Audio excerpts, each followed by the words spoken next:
Ayos, ibang klase talaga si PBBM mga kapatid 'no, sunod-sunod ang biyahe kaya binabanatan siya ng dating presidente 'no.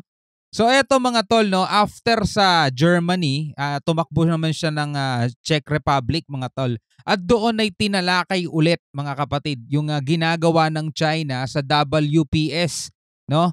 So doon ay inireport ulit ng ating presidente at humingi ulit ng, tulong mga kapatid at ang Czech Republic mga kapatid ay suportado ang posisyon ng Pilipinas sa WPS. Yan ang ginagawa ng Pilipinas, 'di ba? Pumupunta tayo ng iba't ibang mga bansa, pumupunta yung presidente natin na sinasabi ng mga pro-China, puro pasyal daw, puro pasyal. Eh di ba si Duterte pro-China 'yon? O di isa na rin siya mga tol sa nagsasabing puro pasyal si Marcos, puro pasyal.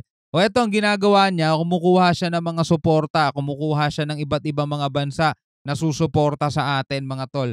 So ito panoorin natin 'to mula sa News 5 Everywhere, mga kapatid, yan 'no. Pangharas ng China sa WPS 'no, tinalakay ni na PBBM at Czech Republic President Pavel. Alright? So wag na natin patagalin 'to, total wala na rin naman tayong inihintay na. Panoorin na natin 'to. Napag-usapan ni na Pangulong Bongbong Marcos ang pagpapaigting sa proteksyon ng mga manggagawang Pinoy sa Czech Republic. Natalakay din ni na PBBM at Czech President Peter Pavel ang tensyon sa West Philippine Sea. Nasa frontline ng balitang yan si Maricel Halili. O kaya ngayon yung mga pro-China, gumagawa na sila ngayon ng paraan para i-discredit yung ginagawa ng presidente mga tol. Napapanood nyo? Napapanood nyo sa ibang mga vlogger mga tol. 'Di ba? Binabana, puro pasyal, puro mga ganon mga kapatid ang sinasabi. Hindi na nila tinitignan, hindi na nila sinisilip kung anong ginagawa doon. Ito ba'y para lang talaga sa happenings? Para ba talaga to sa personal pleasure? O ito'y business mga tol at ginagawa talaga ng isang presidente yung tinatawag na state visit. At the same time nakakakuha ng resulta, no? Kaso wala mga pro-China alam niyo na kung ano talagang nasa isip ng mga 'yan.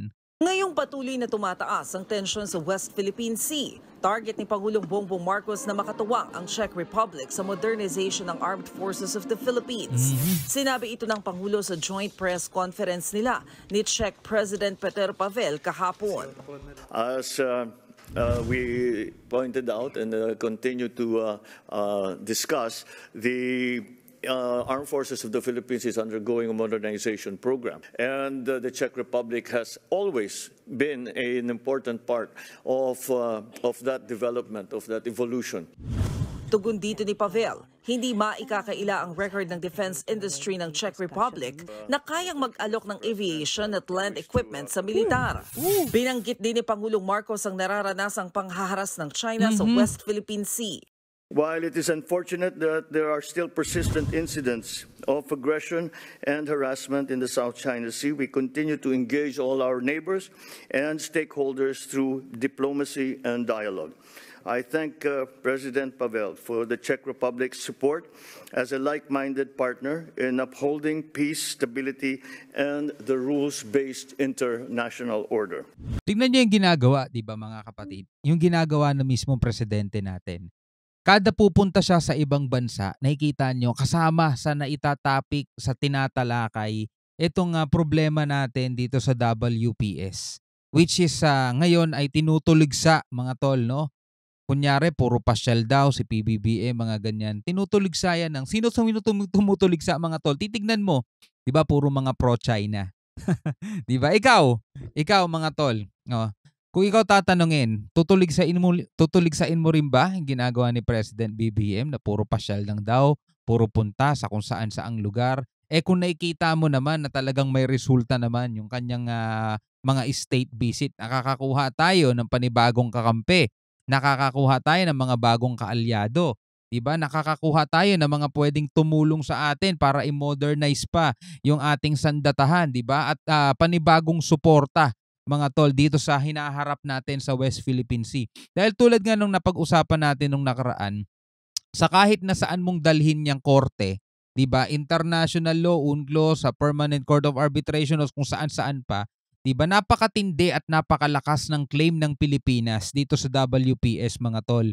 'Di ba? Meron tayong Treaty of Paris, meron tayong 200 nautical miles na talagang inaangkin at ninanakaw mga kapatid, gustong sakupin nitong ganid na bansang China, mga kapatid, 'di ba?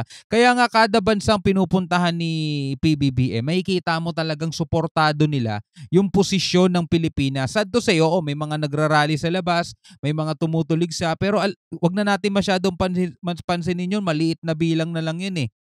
Dito nga sa Pilipinas, mga kapatid, 23% ang walang tugon o walang balak suportahan yung ating gobyerno, ating bansang Pilipinas, 'di ba? Handa rin daw makipagtulungan ang Czech Republic pagdating sa usapin ng seguridad. Oh. We fully support the Philippines when it comes to their entitlement to free movement of goods and also marine transport, because that's a principle that not only we all respect, but which also secures global and regional stability. Tiyempo rin, nabibisita naman sa Pilipinas si U.S. Secretary of State Blinken sa susunod na linggo, kung saan kabilang din sa pag-uusapan nila ni PBBM ang West Philippine Sea. And with an eye not to winning any kind of conflict, but really just to maintain the peace. And sabi na lang ni PBBM yun. Pero kailangan talaga nating manalo sa mga ganon. Kailangan magsialisan sila doon at malaman nila na talagang walang pupuntahan yung kanilang ipinupush o kanilang kiniklaim. Walang pupuntahan. Kaya kailangan talaga manalo tayo sa anumang paraan, di ba? At maipakita natin sa kanila na etong Pilipinas, kahit na maliit na bansa tayo at hindi tayo ganon kamoderno pagdating sa mga kagamitan, pero yung puso natin buo at hindi tayo mapapadaig sa kanila. To continue to defend the sovereignty and the sovereign rights of the Philippines when it comes to these international differences that we are having to deal with right now. Bukod sa defense, ipinursige rin ng Pangulo ang labor cooperation sa pagitan ng Pilipinas at Czech Republic. Nice. Katunayan, isang joint communique ang nilagdaan dito na layong mabigyang proteksyon ng mga OFW.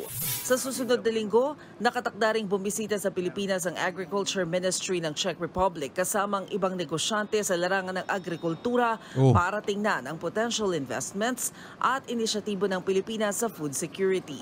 Nakatakdang makipagpulong Good news, 'di ba? Magandang balita. Si Pangulong Marcos sa business leaders ng Prague ngayong araw. Susundan ito sa pagdalo niya sa isang press conference kasama ang mga miyembro ng Philippine media. At bago siya tuluyang tumulak pabalik ng Maynila, haharap muna siya sa Filipino community dito. At sa kahit naman saang bansa siya pumupunta, basta may Filipino community doon, hinaharap niya talaga, 'di ba? Bilang isang presidente para masabi mo na hindi mo kinakalimutan yung mga OFW, mga bayani, mga modernong bayaning Pilipino yan kasi napakalaki talaga ng tulong sa ekonomiya nung kanilang mga remittances, di ba? So ikaw, mga kapatid, no, bilang isang Pilipino, ano ang masasabi mo? Ikaw ba isa rin sa mga tumutuligsa sa puro pasyal? Ako, mga tol, hindi ako pro PBM, hindi ako pro BBM o PBBM, hindi ako pro Duterte, hindi rin ako anti sa kanilang dalawa, mga katol. Pero kung titimbangin mo, mga kapatid, sino ba yung mas nakakatulong ngayon, no, sa ating bansa? Tapos na yung termino nung isa eh.